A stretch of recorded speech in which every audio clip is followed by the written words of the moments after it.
ये वो सियाहती मकाम है भारत का जहाँ बहुत कसरत से सयाह आते हैं। वहाँ पे एक वारदात हो और वो वारदात कैसे होती है? दिन दिहाड़े होती है। अब पूछा जाए कि जब 7 लाख फौज तुम्हारी मौजूद है, जब कोई परिंदा पर नहीं मार सकता, जब कोई कश्मीरी घर से नहीं निकल सकता, और पहलगाम में बेशुमार वाकयात इससे पहले भी हो चुके, ये पहला वाकया नहीं है, तो सयाहों की हिफाजत के लिए एजेंसियां कहाँ थी? तुम्हारी फौज कहाँ थी? पानी की ये धमकी दी गई तो मैं आपको बड़ी कैटेगोरिकली, बड़ी क्लैरिटी से बता सकता हूँ कि पहला अटैक पाकिस्तान लॉन्च करेगा इंडिया के ऊपर और उसकी ईंट से ईंट हम बजा देंगे। हम जंग नहीं चाहते, हम पीसफुल मुल्क हैं, लेकिन अगर जंग हुई तो मैं बताना चाहता हूँ कि पूरा पाकिस्तान अपनी फौज का है और हम फिर इंडिया को बताएंगे कि हम कहाँ से घुसेंगे और कहाँ फटेंगे, उनको ये भी नहीं पता चलेगा।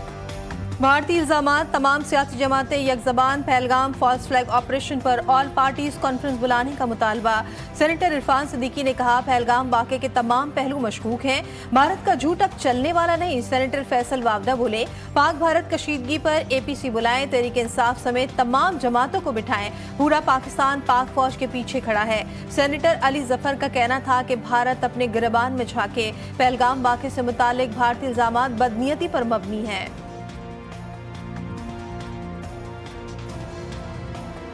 हुकूमत ने पाकिस्तान के खिलाफ एक इल्जाम लगाया है। उन्होंने कहा है कि पहलगाम में जो वाकया हुआ उसकी जिम्मेदार पाकिस्तान है, कि ये इल्जाम झूठा है, बेबुनियाद है और ये इल्जाम बदनीयती पे मबनी है। जो हिंदुस्तान है उनकी हुकूमत का ये एक पुरानी आदत है कि झूठे इल्जाम लगाते हैं। इंडिया में एक छोटी सी चीज होती है, कुछ भी होता है, 1 मिनट बाद उनके वजीर और मशीर जो हैं वो पाकिस्तान पे इल्जाम लगाना शुरू कर देते हैं किसी सबूत के लिए। गुफ्तगू है वो तो मौजूद है ऑन रिकॉर्ड, उसकी फ्रेजिंग जो है या उसकी तरतीब जो है वो गलत दी गई है। मैंने कहा जी अगले चंद दिन जरूर मुझे सवाल जो पूछा गया कि आपका क्या ख्याल है आने वाले दिनों, मैंने कहा जी बिल्कुल 2-4 दिनों में खतरा बिल्कुल मौजूद है, जंग जो है वो हो सकती है और ऑब्वियसली अवर्ट भी हो सकती है। जंग छिड़ जाने की बात नहीं की, लेकिन खतरा मौजूद है। इंटरव्यू में मुझसे जंग से मुतालिक सवाल हुआ था, मेरे बयान का गलत मतलब लिया जा रहा है। मैंने ये कहा था कि अगले 2 से 3 दिन अहम हैं। वज़ीर दिफा ख्वाजा आसिफ ने कहा, दोनों ममालिक की सरहदों पर फौज खड़ी है, खतरा मौजूद है। ऐसी सूरत हाल पैदा हो तो हम इसके लिए भी 100% तैयार हैं। हम पर जंग मुसल्लत की गई तो भरपूर जवाब देंगे। पहलगाम वाक़े पर तहकीकात की पेशकश पर भारत का कोई जवाब नहीं मिला। नहरों का मामला हल होगा या नहीं, वज़ीर आज़म की ज़ेर सदारत बड़ी बैठक। मुश्तरका मुफादात काउंसिल के इजलास में 4 सूबाई वज़राए आला, वफाकी वज़राए सागदार, ख्वाजा आसिफ और ममनी मुकाम भी मौजूद। काउंसिल का 6 नुकाती एजेंडे पर गौर। भारत पाकिस्तान पर हमले की मनसूबाबंदी कर रहा है, अमरीकी अखबार न्यूयॉर्क टाइम्स का दावा। रिपोर्ट के मुताबिक पहलगाम वाक़े पर भारत ने 100 गैर मुल्की सुफरा को वजारत खारजा बुलाकर ब्रीफिंग दी।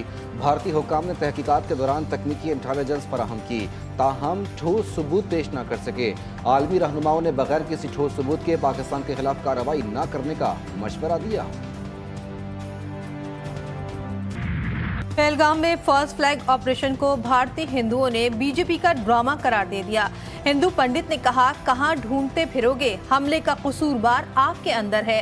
हर गुजरते दिन के साथ मोदी का फर्स्ट फ्लैग हमला और इसके पीछे छुपी साजिश बेनकाब हो रही है। भारत को हठधर्मी और जारहत महंगी पड़ने लगी। पाकिस्तानी फ़ज़ाई हदूद की बंदिश से भारतीय एयरलाइंस को रोजाना 21 करोड़ रुपए का नुकसान। रूट तब्दील होने से जहाज़ों का लंबा चक्कर, टिकट्स भी महंगे। भारतीय शहरी दीगर एयरलाइंस पर सफ़र करने लगे। मोदी की पॉलिसियों पर भारतीय अवाम में बेचैनी। भारतीय अवाम मोदी की नाकामियों पर सख्त सवालात उठाने लगी। खातून ने कहा कि भारत में होने वाले तमाम दहशतगर्द हमले बीजेपी के दौरे हुकूमत में ही क्यों हुए। भारतीय फौज बर्बरियत से बाज न आई, एक और जाली इनकाउंटर का पर्दा चाक। मकबूजा कश्मीर के रिहायशी अल्ताफ लाली को भारतीय फौज ने फेक इनकाउंटर में शहीद कर दिया। रिपोर्ट के मुताबिक भारत 1989 से अब तक 7,000 से ज्यादा कश्मीरियों को मावराए अदालत कत्ल कर चुका है। भारत के फर्स्ट फ्लैग ऑपरेशन के खिलाफ पाकिस्तानी कौम मुत्तहिद, नामवर पाकिस्तानी शख्सियात और कौम पाक अफवाज के हम आवाज बन गए। कहा, पाकिस्तान की सलामती पर कोई समझौता नहीं हो सकता। अगर आप एटमी ताकत हैं तो हम भी एटमी ताकत हैं। तारीख गवाह है कि हम प्यास में लड़ने और शहीद होकर हमेशा जिंदा रहने का हुनर जानते हैं। जो एरिया है ये पाकिस्तान के हदूद से 401 किलोमीटर दूर है, तो पाकिस्तान का तो कोई लॉजिक ही नहीं बन सकती कि हम वहां उस जेल नुमा इलाके में जाएं जहां पे आपने हर गली में 2 बंदे खड़े हुए हैं। आपने उस एरिया में जहां पे 2000 आदमी थे, आपके टूरिस्ट थे, इंटरनेशनल टूरिस्ट थे, आपने एक भी सिक्योरिटी वाला नहीं रखा, न कोई रेस्क्यू का इंतजाम किया। तो मैं ये समझता हूं कि ये हिंदुस्तान का डेलिब्रेट अटेम्प्ट है। जनूबी एशिया पर जंग के बादल मंडलाने लगे। भारत की जारहाना सोच, पहलगाम जैसे वाकयात, खित्ते का अमन खतरे में, लेकिन पाकिस्तान खामोश नहीं रहा। भरपूर सिफारती महाज पर भारत की साजिशों को बेनकाब किया।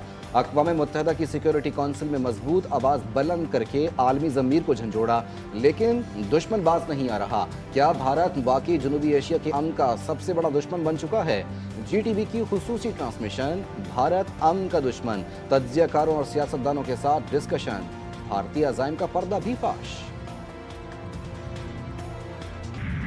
भारत नफरत की आग में इंसानियत भूल गया। पाक भारत कशीदगी की वजह से कराची का माजूर नौजवान इलाज से महरूम। भारत ने पाकिस्तानी नौजवान को इलाज के बगैर वापस भेज दिया।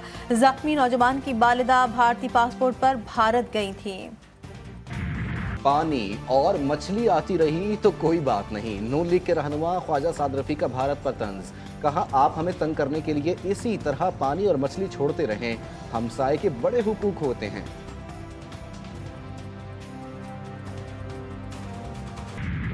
आज आलमी अदालत इंसाफ रवानगी थी, लेकिन मनसूख कर दी। फैसला साज नहरों के मसले पाक भारत तनाज़े में मसरूफ रहे।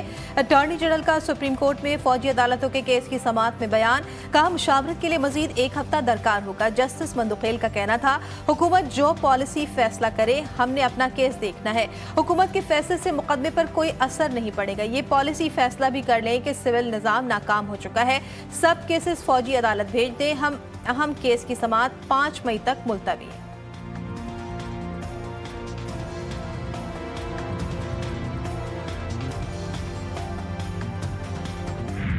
दहशतगर्दों को जड़ से खत्म करने का मिशन, सिक्योरिटी फोर्सेस का एक्शन, पाक फौज को एक और बड़ी कामयाबी हासिल। पाक अफगान बॉर्डर पर फॉलो अप ऑपरेशन, मजीद 17 खवारिज मारे गए। ISPR के मुताबिक हलाक खवारिज के कब्जे से असलहा और गोला बारूद बरामद। 3 रोज में मारे गए खवारिज की तादाद 71 हो गई। पाक फौज मुल्क की दिफा के लिए पुरअज़्म है। सदर मुमलिकत और वज़ीर आज़म का सिक्योरिटी फोर्सेस को खिराज तहसीन। शहबाज शरीफ ने कहा, खारजी दहशतगर्दों के खिलाफ जंग जारी रहेगी।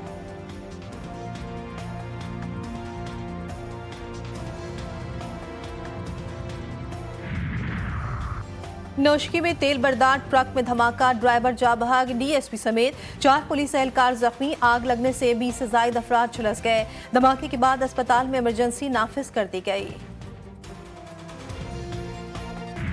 FBR टैक्स वसूलियों का हदफ हासिल करने में नाकाम। IMF ने FBR को टैक्स वसूली का हदफ दिया था। रवा माली साल के पहले 10 माह में 800 अरब का टैक्स शॉर्टफॉल। IMF का नजरसानी शुदा हदफ भी हासिल न होने का खदशा।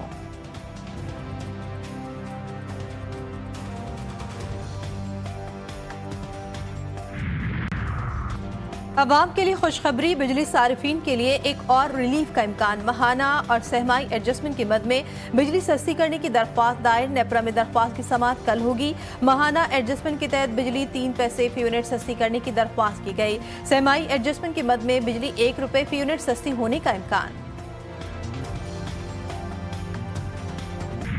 सोने की कीमत में कमी, फी तोला सोना 1600 रुपये सस्ता, 3,47,100 रुपये का हो गया। 10 ग्राम सोना 1368 रुपये की कमी से 2,97,582 रुपये का हो गया। आलमी मार्केट में सोना $18 सस्ता होकर $3,289 फी औंस की सतह पर आ गया।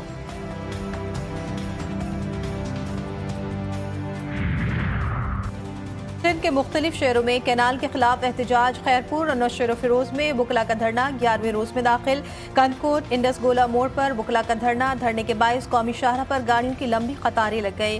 Karachi goods transport carrier association का सामान की बुकिंग बंद करने का ऐलान। कहा मौजूदा हालात के बायस कारोबार जारी नहीं रख सकते।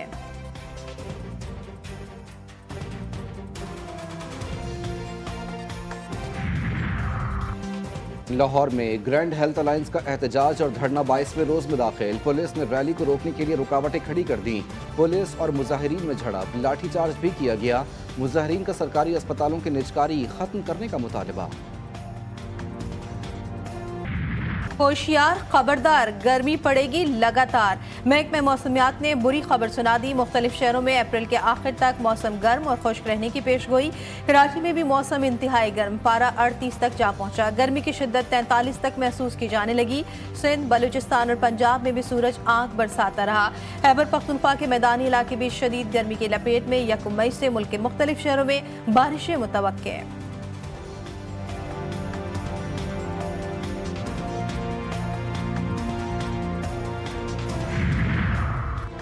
जुनूबी वजीरिस्तान के इलाके वाना में धमाका, 7 अफराद जाँ बहक, 16 जख्मी। डिप्टी कमिश्नर वाना के मुताबिक धमाका अमन कमेटी के दफ्तर के करीब हुआ। बन्नू में थाना बका खेल पर हमले की कोशिश नाकाम।